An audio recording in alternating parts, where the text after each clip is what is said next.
मेरे हृदय मंदिर के आराध्य परम पूज्य सदगुरु श्री महंत साहब जी, पूजा के योग्य सभी संत समाज, मैं चरण कमलों में सिर झुका के 3 बार बंदी करता हूँ। बोलिए श्री सदगुरुदेव की जय। सदगुरु श्री कबीर साहब जी कहते हैं कि जब तक मनुष्य को पूरा ज्ञान नहीं होगा, पूरा, तब तक वो अधूरा ही रहेगा।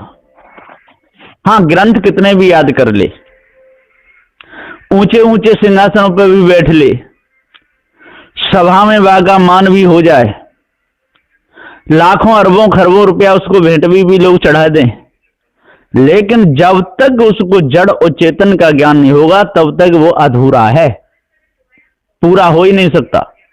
इसे कहना पड़ा पूरा साहिब से ये सब विध पूरा होए, ओछे से नेह लगाए के और मूल आवे खोए। पूरा साहिब से ये। पूरा साहिब किसे कहते हैं? जैसे पूरा क्यों कहे, एक ही होता तो पूरा कहने की जरूरत नहीं थी।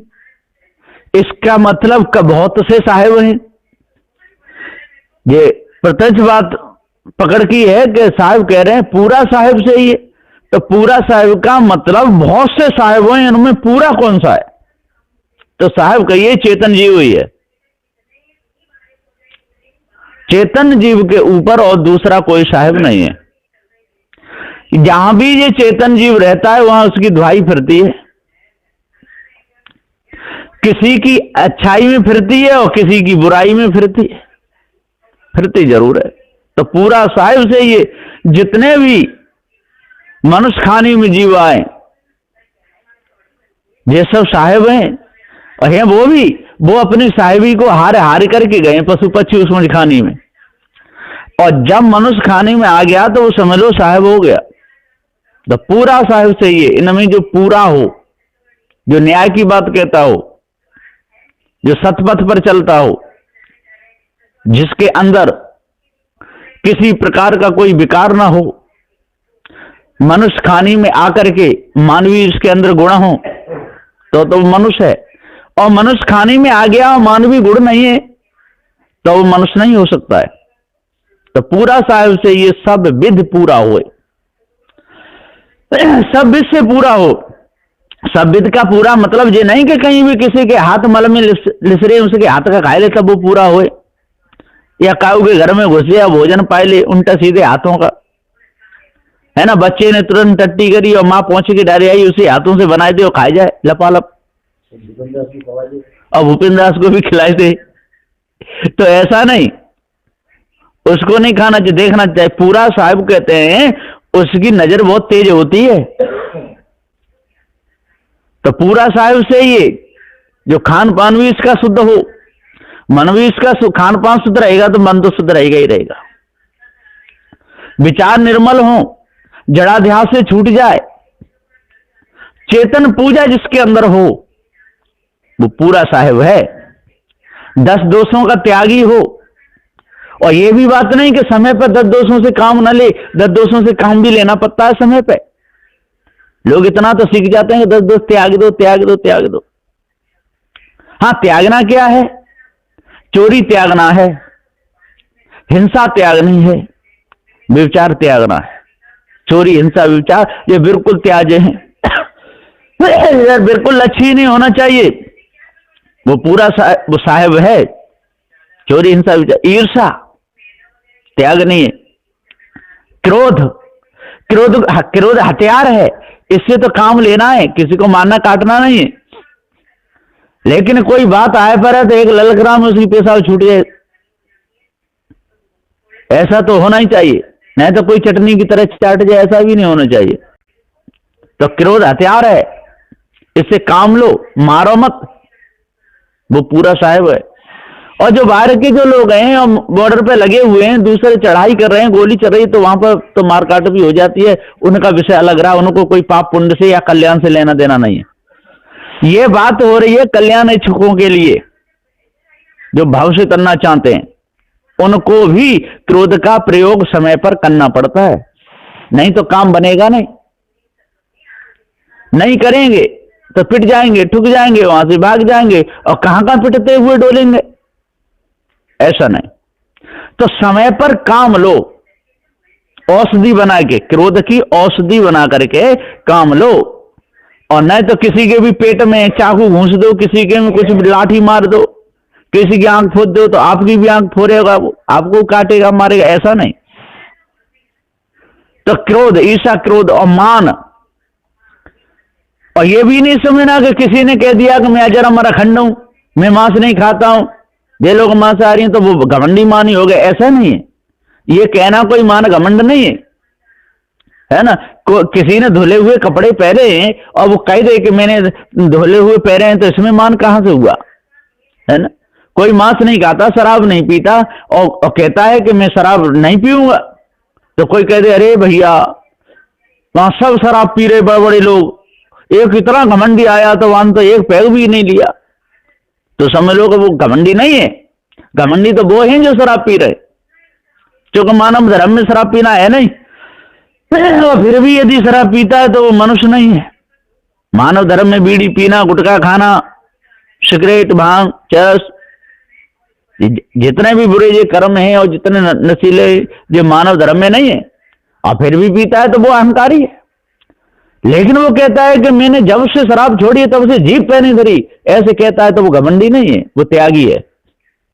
बात आएगी, चर्चा चली जाती है तो कह भी देते हैं इतने दिन हो गए मैंने शराब नहीं पी, इतने दिन हुए मैंने मांस नहीं खाया, इतने दिन हो गए मैं साधु हो गया। ये भी, और कभी कभी चर्चा चलते चलते ये भी चली जाती है कि पहले तो जो अहंकार था ये घर परिवार में रहते हैं, तो उसके बाद में हमने बिल्कुल उसमें रुचि नहीं ली, ना कोई लेना ना देना, पारखी सदगुरु मिल गए तो सारा छूट गया। जिसके कर्म नीचे हैं वही नीचा है, और जिसके कर्म ऊंचे हैं वही ऊंचा है। तो मान भी करना पड़ता है।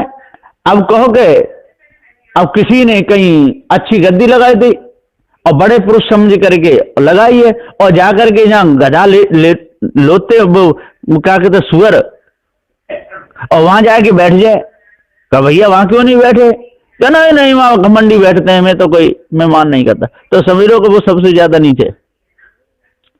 अरे जिसने जैसा आसन लगाया है, जैसी जिसके जहां सुविधा है उस आधार से चलना चाहिए।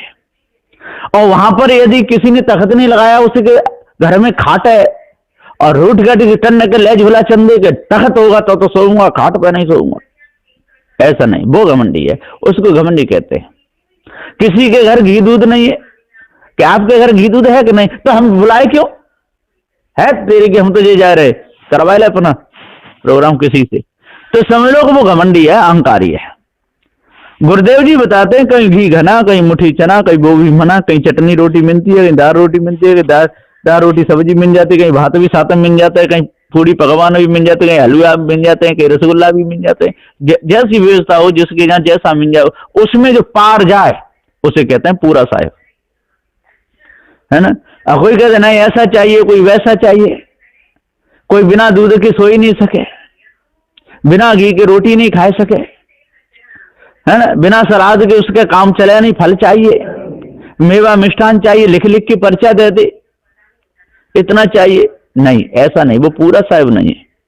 तो पूरा साहिब से ये, तो मान से भी काम लेना पड़ता है, मान भी जरूरी है। ये नहीं कि कहीं भी बैठ जाए शराब की मांस की दुकान पे और कहते भैया मांस की दुकान पे क्यों बैठा है, कि मैं कोई मान नहीं करता, ऐसा नहीं। समझ लो कि वो बेसबूर रखा है, उसको विवेक नहीं है, विवेक का आदर नहीं कर रहा है, विवेक उसका सोया हुआ है, जगाना नहीं चाहता, संतों से पूछना नहीं चाहता। और छल को पूर्ण तरीके से त्याग देना चाहिए, नख से सिख तक, किसी के साथ में कभी छल नहीं करना चाहिए। अब कहते हैं कि कोई बड़े बूढ़े हैं, गुरुदेव हैं, और मर जाता है, भूल जाते हैं, और उन्होंने दवाई नहीं खाई, या कोई उनके सेवा में दवाई देता है, अब कहता नहीं मैंने तो खाई ली, मैं नहीं खाऊंगा, और फिर उनसे वो कह दे कि नहीं खाए तो ली, पर खाने के बाद में तुरंत ही ये दवाई देने की थी, ऐसे दे दो, तो वो हित के लिए होता, उसको छल नहीं कहते। जो हित के लिए, बचाव के लिए जो किया जाता है वो छल नहीं है, और जो दूसरों को धोखा देकर के बचाव किया जाता है वो छल है। धोखा किसी को नहीं देना चाहिए कभी। धोखा देने वाला महापापी होता है, छल करने वाला महापापी होता है, विचार करने वाला महापापी होता है, क्रोध करके दूसरे को मारने काटने वाला महापापी होता है, मान घमंड करके दूसरे का अपमान करने वाला महापापी होता है, दुराचारी होता है। समझ लो इतने गुण उसके अंदर हैं तो वो पारखी नहीं है, वो भी पारखी है। एक बार एक शंका आई थी सामने, कई लोग बैठे थे, तो एक महात्मा से कह रहे थे, महाराज मृत्यु भोज में खाना चाहिए कि नहीं खाना चाहिए? वह नहीं नहीं नहीं, मृत्यु भोज में क्यों खाना चाहिए? अब वो मेरे पास भी आ गए, मेरे से बोले कि मृत्यु भोज में पाना चाहिए कि नहीं पाना चाहिए? मैंने कही कि जो भी महापुरुषों का भंडारा करते हैं, है ना, पुण्य तिथि मनाते हैं, जिस सब की सब मृत्यु भोज है। मृत्यु भोज में खाना कोई पाप नहीं है, कोई दोष नहीं है। पर जो परंपरागत बुला करके जो ब्राह्मणों के द्वारा लूटने के लिए जो करते हैं, इसमें पाप है, दोष है, उसमें क्यों शामिल होना?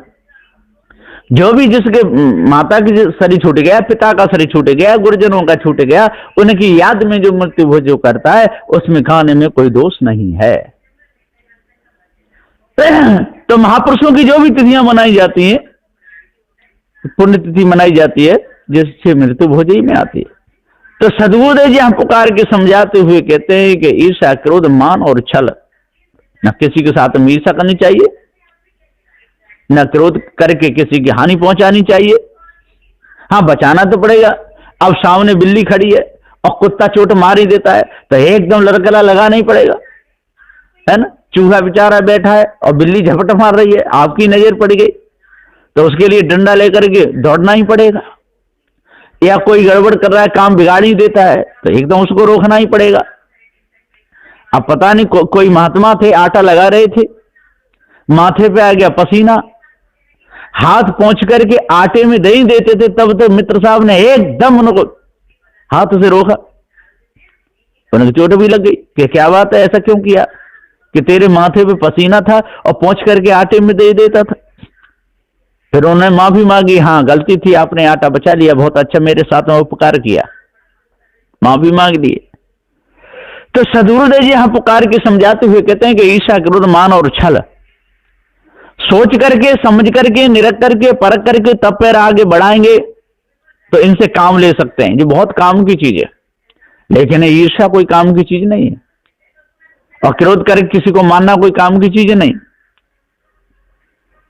तो ईर्ष्या, क्रोध और मान करके दूसरे का अपमान करना कोई मान नहीं, कोई भलाई नहीं है, कोई अच्छी चीज नहीं है।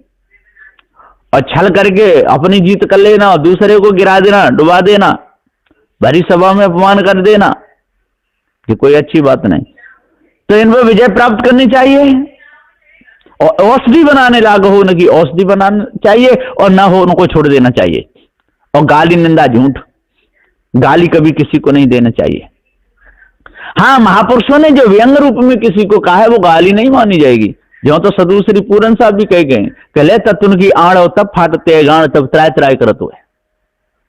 वो तो कहे झूठा लंपट चोर गमारा, अनंत राजा छल से मारा। अब मर गो ब्रह्मा काशी को बासी, शिव सहित मुझे अविनाशी, मथुरा को मर गो कृष्ण ग्वारा, मर मर गए दसो तारा, मर मर गए भक्ति ठानी, सर्वणमान निर्गुण ज्ञानी, नाथ मछंदर वांचे नहीं गोरख दत्तो व्यास, और कहीं कभी पुकार गई सपरे काल की फांस। और सदु श्री कवि साहब जी गए, लेकिन ये गाली नहीं।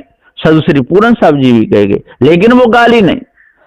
तो गाली किसे कहते हैं कि अभद्र गाली देकर के किसी का अपमान करके नीचा दिखाना, वो गाली है। ये तो व्यंग्यात्मक जो कोई शब्द आ जाते हैं और इसमें शिक्षा है, वो गाली नहीं मानी जाएगी। अब जिसे तमीज न हो उसको बदतमीज कह दो तो फिर वो कोई गाली थोड़ी। जैसे तमीज नहीं तो बदतमीज तो है ही, जो किसी लायक नहीं है तो नालायक तो है ही, है ना। और जो दूसरों को धोखा देता हो, गुमराह करता हो, धोखे में फंसाता हो, तो गुरवा तो है ही जो गुमराह करे, उसमें क्या है। पर ऐसों के सामने भी डायरेक्ट कहना नहीं तो आंख निकाल लेगा, है। अब कनुआ से कनुआ कहो, कनुआ जाएगा और उठ, और धीरे धीरे पूछ लेते कैसे गई है, फूट, तो बता देगा। अब डायरेक्ट इसका हेरे कनुआ तो यहाँ कैसे फूटी, तो दुआ देगा कान में, ये आपकी आंख निकाल ले। इसलिए विचार से उठे तो विचार के, बैठे तो विचार के, कहे तो विचार के। तो गाली नहीं देनी चाहिए किसी को कभी, निंदा, और निंदा नहीं करनी चाहिए। निंदा किसे कहते हैं, जैसी बात ना हो तैसी कहना, और सत्य बात कहना कोई निंदा नहीं है। जैसी को तैसी कहे वो तो निंदा ना है ना। जैसी को तैसी, अब किसी ने चुरा के, 2 जने का हिस्सा था और एक ने चुरा के खा लिया, दूसरे ने देख लिया, और सभा में कह रहे हैं कि भैया वो हिस्सा किसने खाया, और वहां ने देखा है तब भी नहीं कह रहा, कहूंगा तो निंदा होगी। तो ना कहना ही पाप है।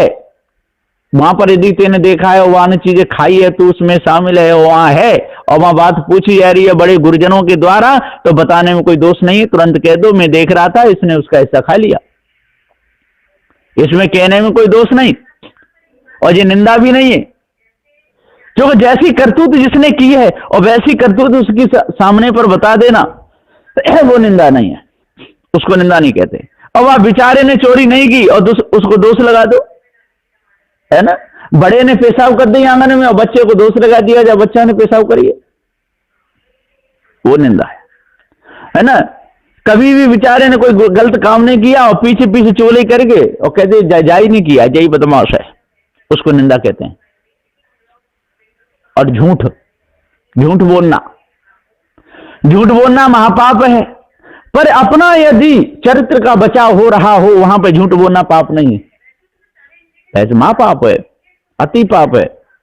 पर यहां पर अपना बचाव हो रहा हो, अपनी इज्जत बच रही हो और वहां से निकलना हो, या कोई षड्यंत्र में फंसा रहा हो, कोई विचार में फंसा रहा हो, या कोई दोष लगाने वाला हो, तो वहां पर किसी न किसी प्रकार से, या पेट में दर्द के हिसाब से, या पैर में दर्द के हिसाब से, या मैं डोंडाल जा रहा हूं, या पेशाब, कैसे भी अपना बचाव कर लेना, वो झूठ में नहीं आएगा।